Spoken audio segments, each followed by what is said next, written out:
As a coach, the number one thing that a client comes to you for is to break patterns, to break their old behaviors, and being able to find a new version of themselves and then live their lives like that new version.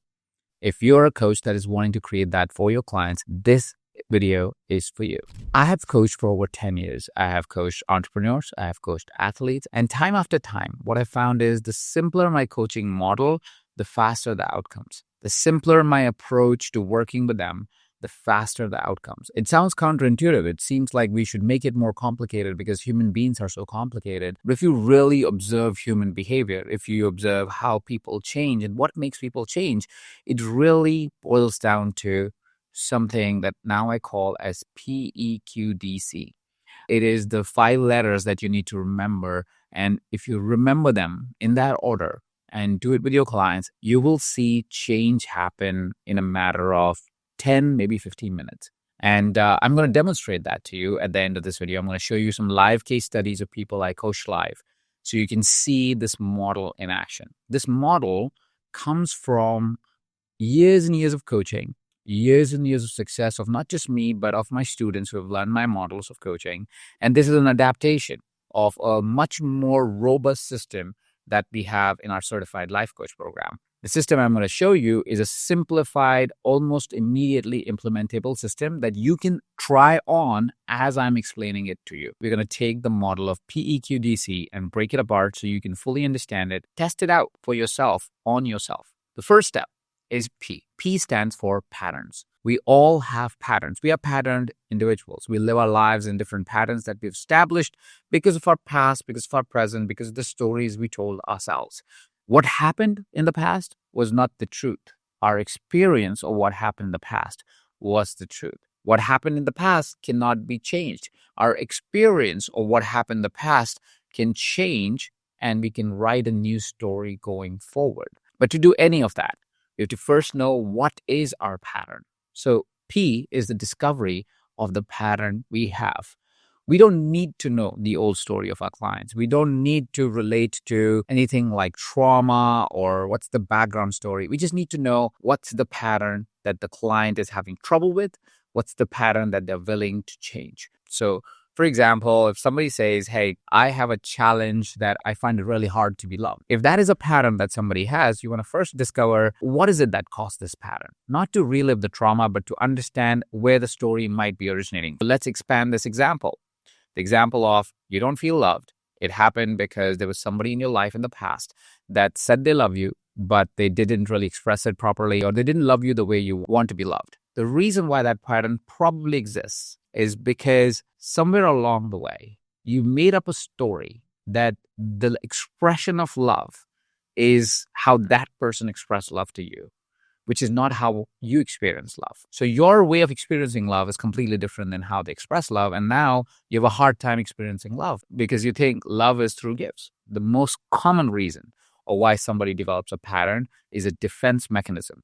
It's a way for us to not be hurt, right? So whenever you're discovering or you're in discovery with a client, you want to ask yourself, what is it that might have caused this pattern? And once you've discovered why this pattern exists, now you have an understanding of the P of the PEQDC, which is the pattern. Whatever caused the pattern for this client, it was an event that happened in their life that they made a meaning bigger than it actually was. Let me give you an example from my life. I grew up in India, and in India, at the time that I was growing up, parenting was done pretty lightly. There was not much attention paid to the kid. And also, if you slapped your kid once in a while, it was okay. There's a particular story that happened in my life where there was an event in the evening in front of my uncle. I got slapped because I was fighting with my brother. And because I had that story in my mind and made a big deal about that story, I started to believe, because of that event, that my mother doesn't love me because why would she hit me? Why would she do it publicly? You know, all that stuff that we tell ourselves and make that the absolute truth of our lives. Now, of course, it had a deep consequence in my life, right? Because the moment you start to believe, even if your mother doesn't love you, you cannot be loved as a person. And if you cannot be loved as a person, well, good luck finding love. And so I ended up in this vicious cycle of always chasing and always hoping that somebody gives me the love I deserve, right? Now, when I recognized as to why is it so hard for me to feel love, this pattern existed in my life at that time. because I didn't want to be in a place where I didn't feel love. I created a defense mechanism. I said, oh, I don't expect love. I'm not a lovable person. So I created these barriers that existed in my life at the time until I said, if I keep living my life like this, how is it that I will ever experience true love in my life? And so I said, okay, I can't change what happened in the past, but what I can do is change what's going to happen next. And so I started asking myself a different question. I said, okay, if an event can create a story, is there a possibility that another event can create another story? And if that is to be true, what if I just manufactured an event? What if I just created an event? See, while I fought that story, while I believed that story to be true, I was now in a position where I said, it was an event and I made up a meaning. I can cause another event and that will give me another meaning. So I went ahead and I started writing down all the moments I could possibly remember when my mother showed absolute love for me. And it was fascinating. The same person I couldn't experience love from, on how much love she had given me all my life. I found that the first person to put me on stage, the first person to truly believe in me was my mother. She was the one who put me on stage when I was maybe 7 years old at a local wedding function. She was the one who really cheered me on for all the performances I wanted to do. She was the one who saw the intelligence in me and made a consistent request that I don't throw away my talent. She has been the one that would stay up till late for me to make sure that I eat well before I go to bed. That was all my mother, right? But I remember that one event when I got that one tight slap and I forgot about all the other events. So I started making up this event. So where I said, okay, all these events that I also remember that, of course, settled into my memory and haven't been so present except that one big event that caused me to create a whole different pattern. I forgot all these little events that were actually more important. So I started writing them down and create a mental frame of how much I was loved and how many different ways I was loved every single day of my life, which brings us to creating events. P was pattern or identifying your pattern. E is creating another event. When you create another event that is counter to what your pattern is, when you find evidence of whatever happened in the past to be maybe true, but the new event and the new story to be absolutely true, you can step into the queue or quantum change that needs to occur from there. The reason why I call it quantum change is because quantum change invites us to think about how different our life would be if we believed a completely different story about ourselves. You find an event or create an event because you look at life from a broader lens and you suddenly go, oh, there is so much more in my life than what I believed to be true. And you take that new event and invite yourself to a quantum change. A quantum change is you understanding how different your life would be if you chose a different story. So once you go, oh, there's a different story that's possible, you can see the different story unfold. You can see the quantum shift happen. The D in PEQD is decide. You have to make a decision. You have to say, hell yes, to yourself and to this new life that you just imagined as you were going through this quantum shift, as you were going through this quantum change, as you're just seeing how your life would be significantly different just because of this one pattern interrupt and a new story that you start to tell yourself. Once you have decided, comes the most difficult part. See, we think that once we make a decision, life's just going to unfold exactly as we plan. Life doesn't unfold as we plan. The most powerful version of life that you want, it's not just going to happen for you. It will test you. It will prepare you because the challenges that come in the way are going to be the creators of the version that can fully accept this new quantum shift version of you. For me, yes, I felt the love. I made the decision I am loved. But every day I have to act from a place of courage because those moments of courage is what really establishes and creates a whole new pattern. That's the point, which is every point going forward that changes your life completely. You gotta choose every day. You gotta choose every moment. And every time you choose that moment, you see that change that you wanted, the personality that you wanted, the person you wanted to become, the love that you wanted, the abundance that you wanted, the health that you wanted, it becomes real with every decision that you make of courage. So that's the C of PEQDC, is moments of courage. Every time you take a moment of courage and take the action that you said you're going to take, keep the decision that you made, is when you truly start to transform. Now, here's the kicker, and that's probably a really good reminder to remember. As you will take these moments of courage, there will be moments where you will be weak. There will be moments where you will want to fail. There will be moments where you will fail. There will be days where 100% is not good enough. And those are the moments when you have to give yourself grace. And that's why I call it moments of courage. Is because it's not going to be easy just because you decided. It's not going to be easy because now you can see the future. It's not going to be easy because now you have a new event. This is the pattern that you've established for 10, 20, 30, 40, heck, 50 years sometimes. If it's a 50-year-old pattern, can you give it 50 weeks to change? Because if something has been your default for 20 years, to expect it to break in 20 days might be a tall order. But to break it in 20 weeks or even 20 months, I think you can do it. I think you've done it if you would just believe. So PEQDC, pattern, find your pattern, why it exists, and what is it serving you for. E, event, create an event, a new event in your mind based on the evidence that either is present already because you look at the breadth of your life, the grandness of your life, and see if you can find evidence and create a new event with that evidence right now. You're making up the current pattern as well. Why not create a new event? Make it up based on all the different other factors that you haven't considered just yet. Q, a quantum change. Quantum change is a story that you get to see in your mind, in your reality, as you see the new event unfold and create a new personality, a new version of yourself. Make a decision that you will choose this new life. You will choose this new personality. You will choose who you always knew you could become. And C, act from a place of courage. Give yourself grace. Give yourself some time.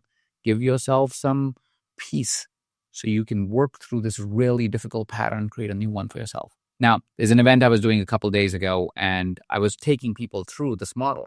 And we were able to record on camera. It's not the highest quality recording, but you get to see this in action. We're going to show you 2 case studies of different individuals who went through this process and saw immediate shift for themselves. They were able to go through the process of PEQDC, and you will see the shift immediately in them, in their personality, in the way they show up, the demeanor that they have. And I think it's going to be really impactful for you to watch that. Next, what you're going to watch in this video is 2 of our students coming up live in a seminar setting where I'm taking them through this process. Yeah, this is where you are now. As well, say hi to everyone. Hello. Can you hear her? Give me in the comment. Hello. All right. Yes, you can hear her. Awesome. So tell me, for the people, tell your name. Carla Marie Eulery. All right. Carla is here joining us in the live event. And Carla, what is it that you want to work on today? So I need to independently get clients. So right now I work with businesses, pharma companies, but through my previous employer. And I have not yet had success landing my own clients independently. What is there a pattern that you find yourself in? Is this a default that you fall back to? Is like, oh, I must partner with someone to become successful? It has then I'm just totally intuitively checking in here. I have no idea. Yes. Yeah. So I originally started my business back in 2015, 2016, then went back to work. Left again last year, changed my offer a few times, a few more times. And so now I'm committed, but I can see myself possibly changing again because things aren't moving as quickly as I want them to move. And I'm accustomed being successful at the things I do. So when they're not working, then I feel I need to change. Amazing. How many of you see yourself in this position for yourself, where you seem to start something, but restarted, right? 100%. So many absolutely, so many yeses. A lot of people see themselves in that situation. So the pattern that you say that you have is that there is, this repeating pattern of I need to rely on someone else to find me clients, right? I need to get into a partnership. If not, I have to go back to a job, right? Is there what's been your truth because of that? Is that being, and I'm just curiously asking these questions, tell me if there's any truth in any of it. Is that because you're constantly going back to a partner? It feels like, oh crap, my business is limited by somebody else's grace. Pretty much, yeah. Right? My business and my potential is limited by somebody else's grace a little bit. Yes. Yeah, you feel that? Okay. Does it feel like that because you're limited by somebody else's grace, you never really get to decide your own potential? To some extent. And then Do you even know what's your potential? Not really, no. How does it feel to know that you don't even freaking know your own potential? Like, what are you capable of?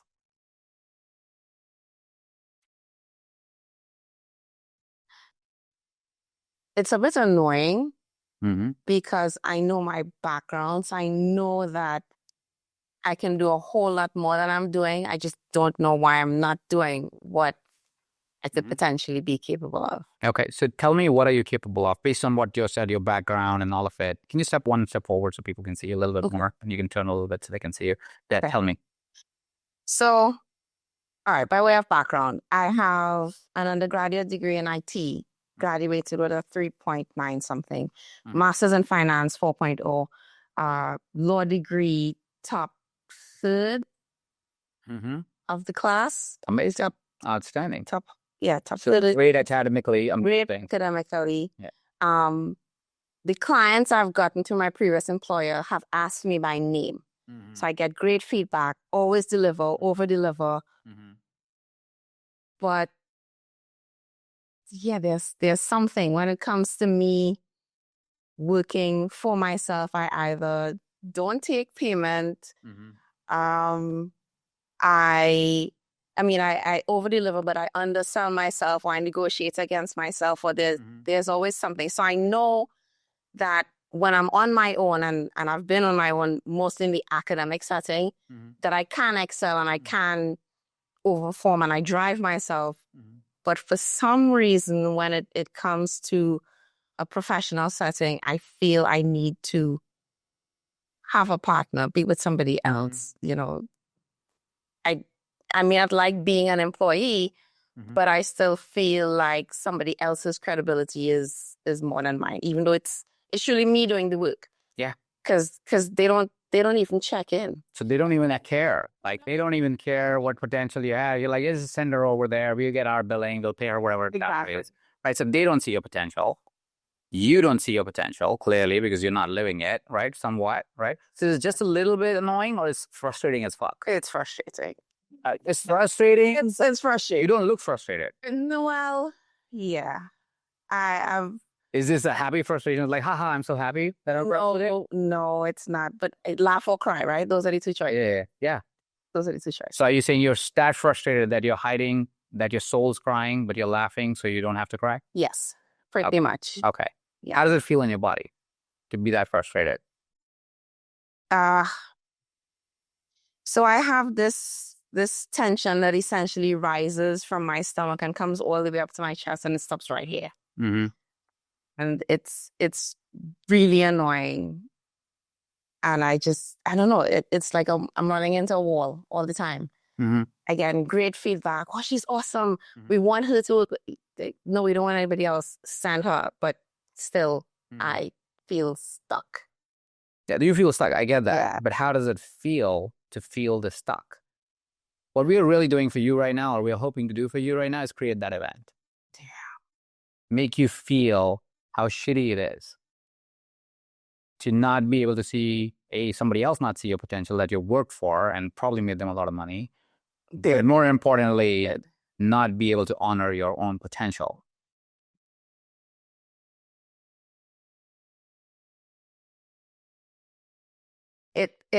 It hurts. It hurts, and it's frustrating, and I get sad, but I try not to dwell on it. Because I have so many people who depend on me, and I have a daughter who looks up to me. So I have to smile. And I have to make sure that she feels that I'm fine, even though I'm not fine. Do you really believe your daughter thinks you're fine No, when you're not? she knows. She knows. She's very intuitive. How does it feel like a mother to know that your daughter probably is thinking it is better to hide my feelings than to live my potential? She told me I was lying a couple of times because she asked me like, "How are you?" I said, "I'm okay." She's like, "No, that's not true. That's not true." So it doesn't feel good. It really doesn't feel good. Right? Right? So what are we going to do about it? What is a potential different way of looking at yourself to at least give yourself a chance to honor your potential?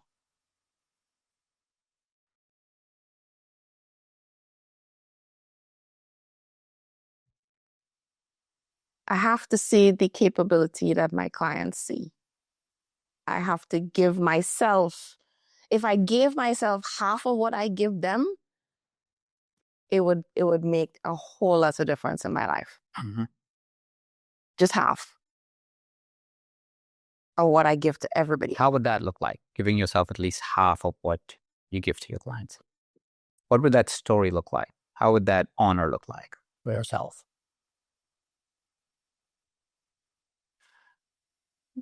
That would mean making decisions from, I don't want to say a place of selfishness, but truly putting myself first. Looking at situations is, okay, is this the best thing for me? Is this going to build me long term? Is this in alignment with what I want to do? Am I going to be happy doing it? And if not, why would I want to do it anyway? What is the long term benefit? And if I can't see that, then be willing to walk away. So serving myself as the first client in any situation. Okay. So do you think today you feel a little bit more ready to decide that you can serve yourself first and then worry about others? Would you be open to that decision? Yes. What would that look like on a day-to-day basis? Taking care of yourself first. And by us taking care of yourself first doesn't only mean, of course, bubble baths or whatever. It also means actually honoring your potential and saying, I'm going to do whatever heck I got to do to build what I got to build. What would that look like on a day-to-day basis? So for me, it would be owning the morning.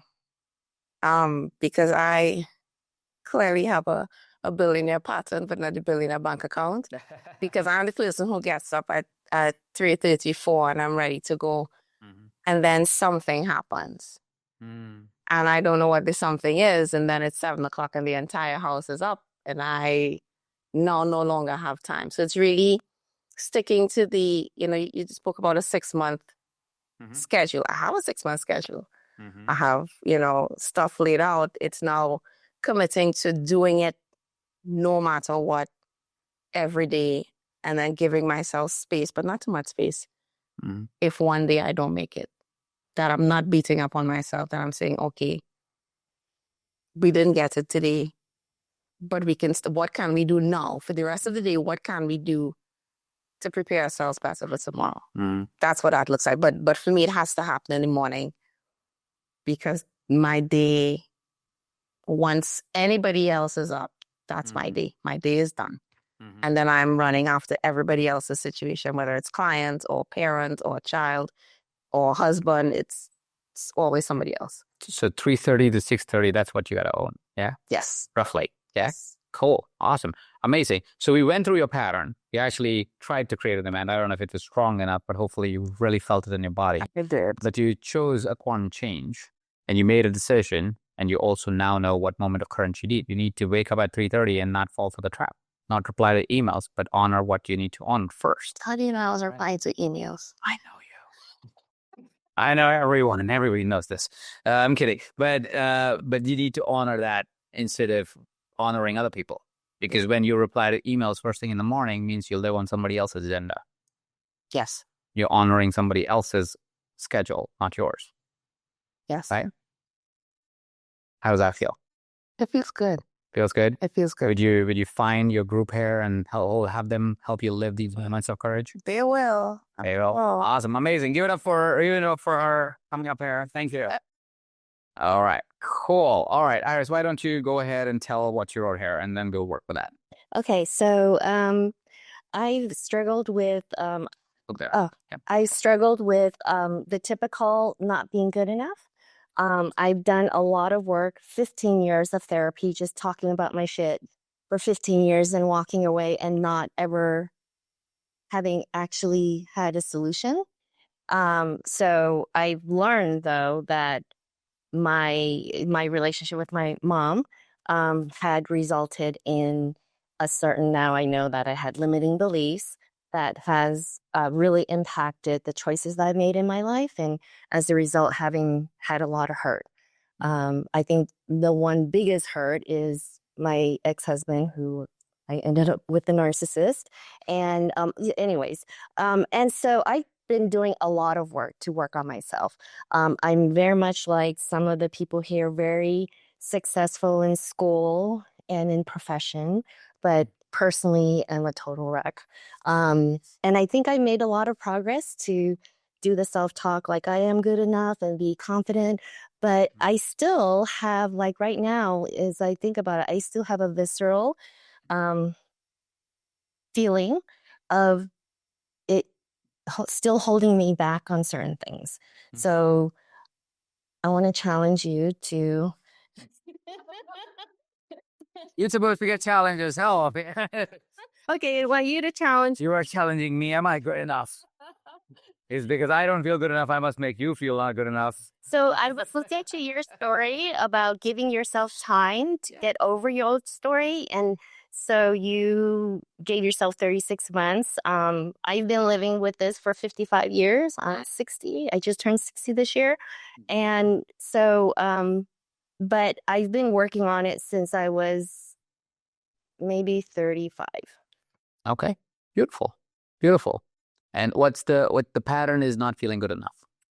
Yes. And where it's holding me back right now is in this whole coaching thing. Okay. This coaching endeavor. Coaching has been something that I was thinking about for 10 years, thinking, but then actively trying to do something about it ever since I found Mind Valley earlier this year. And then taking the CLC and actually taking courses to do something about it. Yeah. And You're an A+ student. Yeah. right. And I did my homework, but I still feel uncomfortable putting myself out there and afraid of judgment, afraid of social media, afraid of what people will think of me, especially my friends and especially my professional network. Okay, fair enough. So you're not feeling good enough. Right now it manifests in whatever you're trying to build next. We just say coaching, and it translates as, oh, anything I put out, I don't know if it's good enough. So you get into the loop of nothing is good enough. Is that the summary of what's happening for you? Pattern wise? Pattern wise is because I'm not good enough, then I fear the judgment, rejection, and the failure. And so it. Have you ever defined what's good enough? No. Do you know the standards are good enough? Related to what I'm trying to achieve, good enough is like seeing examples like you, or like in class. But what do you see in examples like me? Like, There a hat, easy. Came by your hat. I can even give you one. because you're an effective coach with a long tenure and successful, and people sign up just to, follow you and be in your proximity. Okay. And then, So the standard you're saying is you need to wear a hat, and then you need to have a long tenure of coaching, which means you have to start coaching. And then you have to get success with people, which means you have to work with people. What else? have to be effective in making changes for other people and actually being able to bring results for other people. Which means you have to work with people. Yes. That's the standard. That's it. That will tell you you're good enough. Okay, I struggle with that when you say, well, what's good enough? It's why is it that I know I'm good enough, but I don't feel it? And Because you don't define it. it's so visceral that it's really frustrating. I know it is. So when you feel hungry, Can you define it when you feel hungry? Kind of like, Mm-hmm. this means I'm hungry, right? Right? How do you know you're not good enough? If you don't define it, you will never be good enough because there is no point or destination. Mm-hmm. And that's true for everyone. So the point of view, and this is why, by the way, this happens with all of us, right? We constantly tell ourselves, I'm not good enough, not good enough, not good enough. It's like having a horizon and saying, I am not getting there. It's because it's a bloody horizon that keeps moving every time you get there, right? If you say, no, this is point B, and that's the destination, instead of horizon is my destination, you can actually get to the destination. If your definition of good enough was what you just defined, and just as an example, I'm not saying that has to be the definition, but let's say the definition is Ajit is good enough, let's say. And the reason why Ajit is good enough because he has coached for many years, he has worked with people, and he's gotten them results. Mm-hmm. Now you know how to be good enough. You have to work with people, you have to do it for long enough, you get them results. It's actually really easy to be good enough. But because it's arbitrary, because I don't feel good enough, it's never going to get fulfilled. Because it's arbitrary. Remember one of the days we were talking and I asked you, when will you feel financial freedom? And you gave me a number. Mm-hmm. And then we questioned that number. Mm-hmm. Because it was an arbitrary number. It made no sense. You didn't do the math. Right? And so it's just a big number that you have to chase. Is it the right number, wrong number? Do you even need that number? If you don't know, you just keep chasing. You never feel fulfilled. The best way to live an unfulfilled life is to not define what fulfillment even feels like for you. To constantly feel not good enough is to let somebody else define, first of all, that what is good enough. So you setting me as a good enough example is a definite recipe for you never to feel good enough. Because let's say I started coaching 10 years ago, which I did, and you're going to start today. Good luck catching up with me because I already have 10 years advantage. It's time. You can catch up. Right? Because in 10 years, I'll be 20 years of experience. Mm-hmm. Mm-hmm. Right? So you're externalizing good enough, first of all, which never is possible, right? Because how can I define your standard of good enough like you can define standard of my good enough, right? I kind of look this hot at 60. No, I'm not cracking. I was trying to crack her a little bit. I was like, you're taking this too seriously. I was like, right? Yeah, I was just trying to crack you. It's like, it's okay, right? I can't expect to look like you at 60. You look amazing at 60. I thought you were 40 when you were sitting there. I was like, oh, you must be 40. You feel like I'm 60. What are you talking about? Great, fantastic. I don't expect myself to look at 60 like this. It's amazing, but that's not how I define good enough. I am me. What do I want to look like at 60? How will I want to look like good to myself? Right? So first of all, you can't externalize good enough. Secondly, you got to define good enough. What is your definition of good enough? When will you be good enough? it fucking doesn't matter. Okay. When you asked me that question, I honestly said, that's a dumb question. Okay. So what does that make you feel? It made me feel like that's like I've been working for nothing, because I've always said, where I am, things happen for a reason. Where I am is where I need to be. And I do have evidence of, like I just said, of being good enough. And I'm just making up excuses. And I just haven't taken that same mindset to the coaching thing. And I think I'm just making excuses for myself. I get it. What's the final thing that is just on your tip of the tongue? And you almost said it, but you didn't say it. That you don't want to define what's good enough because good enough is not in the future. They're already good enough. You almost said it. Yeah. I didn't know how to. You are saying it in many different ways. I've got the experience. I have got all this in my life. I've had all this stuff. I've done this. You almost said it, and then somehow you don't say it. So do you feel from this conversation that the question of that one day you'll be good enough is such a dumb question to ask? Yes. Because there's no moment in time that you're not good enough. Yeah. I'm sorry. You don't have to be sorry.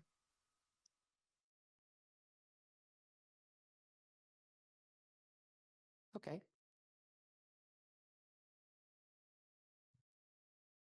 Absolutely.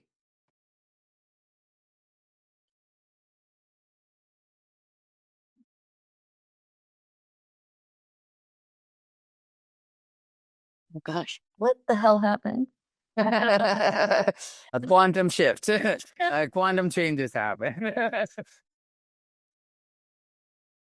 Oh my god, that's what I needed. I mean, it's so visceral that I don't understand it, but my body keeps telling me something. It's yeah, and it just my head and my body just isn't aligned. That's okay. That's okay. They might not be able to hear you right now. That's okay. Because what's happening is a change is starting to happen. Mm-hmm. Mm-hmm. Because the realization is starting to kind of go, oh, fuck. Sorry. But because it's starting to realize, it's starting to get into your body and mind are kind of in conflict with your soul as well. Mm-hmm. Because they're like, hold on, this is a new feeling. That's okay. Capture that feeling. That's the moment to decide. Is to say, do I want to keep this feeling of knowing that, yes, there will be a dissonance in my mind because my rational mind wants to keep telling what my therapist said. Because that's the therapist repeating 15 years of, now we need to talk about your mother again for the 7,000th time. Your body is saying, no, I am good enough even now. And your soul is like, nah, I always knew that. Mm-hmm. That's not new information. I don't even know why you're trying to give me that feedback. Right? So the three energies all in not conflict, but kind of an alignment with each other, saying, shit, what is this new thing that we just felt? Right? Yeah. Now it's the moment to decide are you going to listen? Is your soul right? Is your body right? Is your mind right? It's a decision you have to make. And then every day you'll have to choose to have that courage to say, I'm going to listen to that answer every single time. Right? Yeah. You want to be on a spot and make that decision right now with like 200 people watching? Or you want to make that decision in your own time? Are you ready to make the decision? Are you going to listen to your soul, your body, or your mind?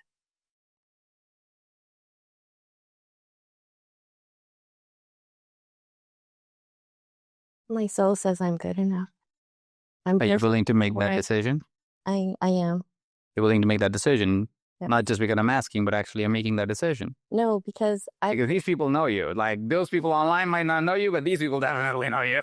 no, and that's why I put my question because I want to. I want to.